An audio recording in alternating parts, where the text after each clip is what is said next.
I used to think about, well, gee, I wonder what he did with his feelings as he turned from me and walked back into the railroad station. But of course, men didn't do that. And then all of a sudden, it was like an incredible burst of light within me, where I began to understand what had happened, that I had lost the childlike qualities, the quality of trust. I was spontaneous. I could draw. I could do all kinds of things. I could run on the beach. I could believe in my dreams and everything. And all of a sudden, I realized that I had experienced the effects of original sin, that I experienced the effects of real woundedness in myself, in the community where I grew up, in my own family, and then in my own personal sins.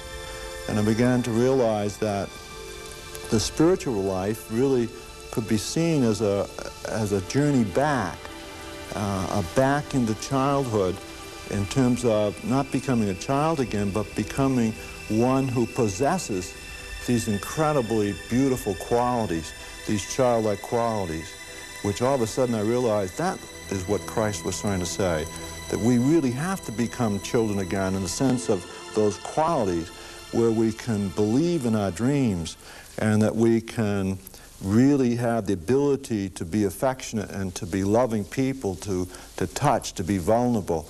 And I realized in that moment that I had stepped away from that vulnerability, that I had built up a wall because I got hurt. And if I trusted people, I got hurt. And then if I reached out to be affectionate and things like that, then it was rejection and so forth. So I put this wall around myself so that I wouldn't get hurt anymore and I wouldn't be vulnerable. And I saw that I had to change that, and that I had to rediscover all those qualities and become comfortable again with those qualities which are childlike qualities. And I saw that in that moment that the spiritual life is indeed a journey in rediscovering those incredible childlike qualities. The mystics describe the journey sometimes in a way that is quite terrifying. It's not easy for any of us to rediscover those qualities because we grow up in a society where society says, gee, don't be that way, because basically those qualities make you vulnerable. And that's what Christ was. Christ was the most vulnerable person that ever walked on the face of this earth. And so we must become like him again. And that's one way of really looking at it.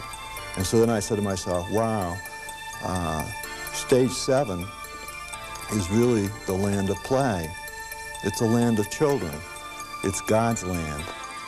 And it's a land where all of a sudden you become free again, free to be who you are, free in knowing that you're beautiful and lovable, that you have the power to dream crazy dreams, the power to believe in your dreams, the power to know that you can make a difference in the world, the power to love, the power to be able to touch and to be able to receive love and to be able to make a difference. And I then saw that the journey not only embraces the cross, but it is, if you let go, the only thing you have to do really in the spiritual life is to let go. Teresa of Avila says that if you tie a string to the leg of a bird, the bird won't fly. And so many times we tie strings to ourselves, tie strings in terms of our way of looking at things, tie strings to possessions, material things, all kinds of things. And so we are not free to fly. And so the task in life is to enter that land of God where you are free. You're free. And the spiritual journey is really an exciting journey. And you need to learn, each of you need to learn to listen to the Spirit inside of your heart and not to be afraid to trust Him and to let go of your life. And that letting go will lead you to this incredible freedom. And He will take you to the mountain and He'll take you into this land where everything is incredible. Sometimes people have asked me, what about your journey?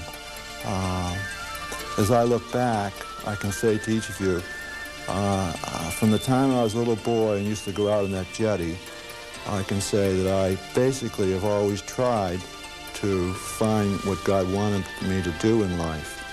And a lot of times I've stumbled and I've fallen in sin and made mistakes and everything, but somehow, like a child, I was able to get up and God picked me up again and put me back on the road. And, you know, I couldn't even describe, if I had the ability in terms of poetry or music, I couldn't put into poetry and music what I found in the spiritual life. It is just an incredible, unbelievable realization of what life is all about. And so I hope that each of you will let go. Sounds easy, but to let go and to trust God and realize that He will take you to that land. And that is an incredible, unbelievable gift. And so I ask God to bless you, and I pray that one day we will meet in His kingdom.